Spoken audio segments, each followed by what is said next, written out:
tax a daje tey foog naa ne mooy sport Pout rawatina football bi dans sa globalité li xew Pout nag ci 3 ans wala 4 ans yi jàll doy na waar peeru door waa boo xamante ne nii ñun en tant que jeune en tant que sportif waruñu banque sañuy loxo ci lu mel noonu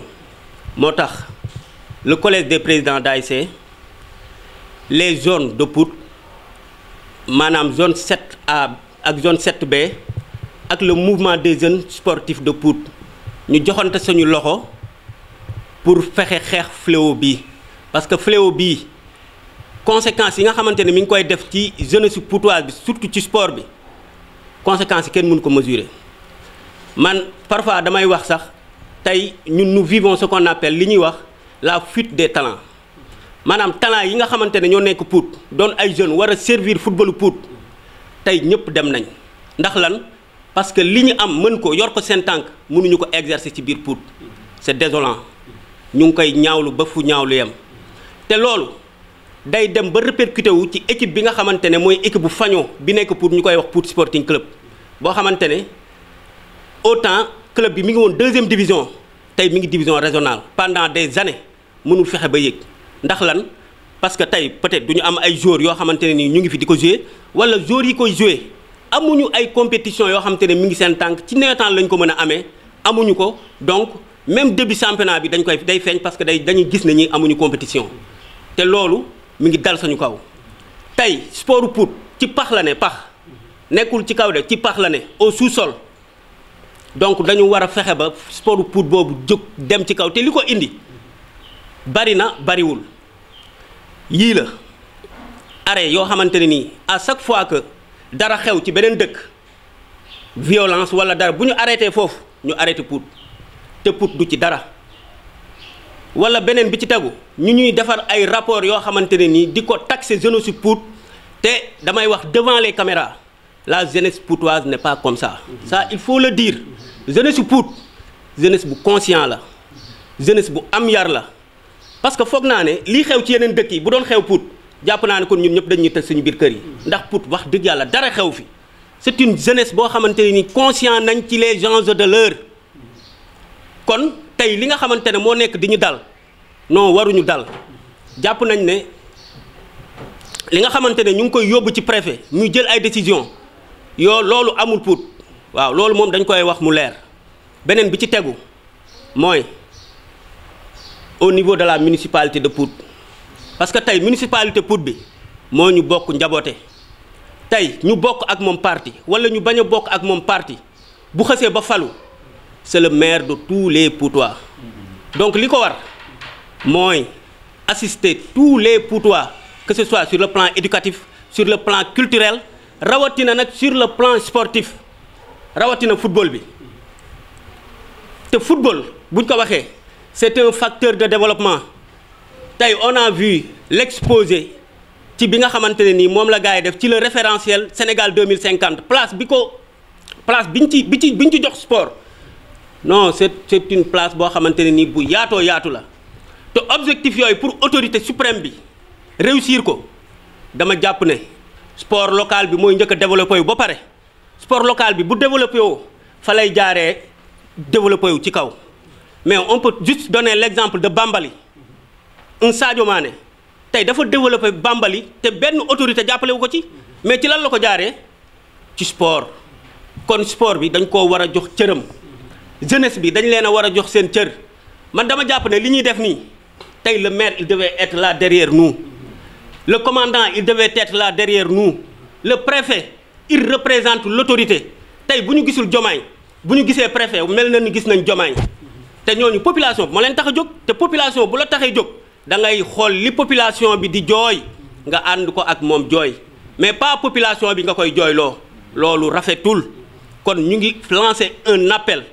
à tous les ak autorités administratives yi fi nekk yépp que ce soit la mairie que ce soit la gendarmerie que ce soit le préfet ak ñi nga xamante ne ñoo nekk seen kaw yépp ñu ñëw jàppale la jeunesse poutoise pour que sport bii nekk ci biir pax bi wax dëgg yàlla ñu génnee ko teg ko ci raay yi ndax dañu jàpp ne Pout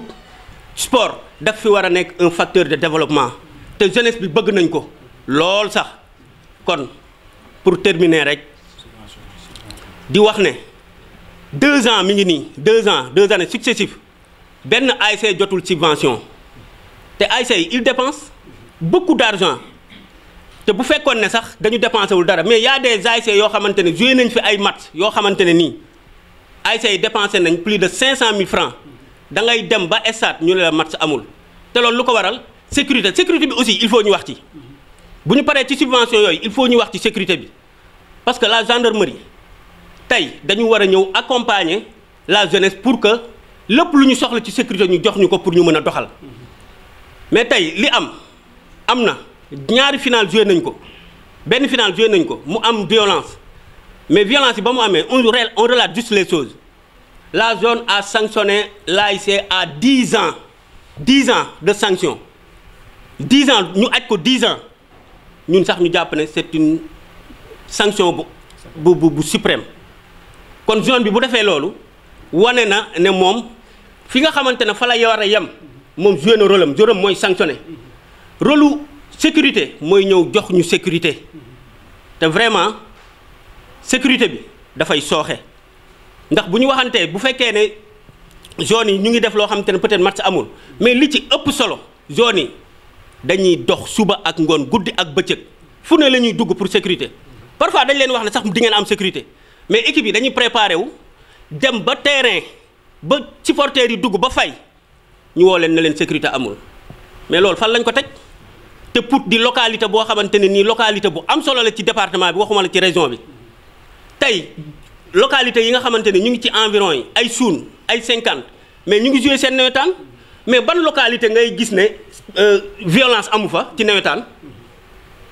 on ne fait pas l'apologie de la violence que ça mu leer parce que ñun ñu fi toog ñëpp amul ku fi deful sensibilisation pour que violence bañ a am mais nag violence bu amee c'est à l'autorité de veiller à ce que sécurité boobu am ñun joxuñu ñu sécurité ñun liñ ñu jox mooy ASC yi ak zone yi li ci war ci ñun dinañ ko def tey pour lan sécurité tey dañ ne armée nation la ñu wax armée nation warul am sax divergence ñun ñoo war a ànd tey ñun fi ñu mën a yem fa la ñuy yem mais sécurité lu tax sécurité di am parce que dañuy prévoir ne peut-être ay échauffourées wala dara mën naa xew moo tax sécurité am seen raison d'être loolu la kon bu ay violence amee vraiment nañ xool ñi nga xamante ne ñoo def violence yi ñu sanctionné leen ñi nga xamante ne defuñu violence ñu bàyyi leen ñu continuer seen sécurité ki koy joxe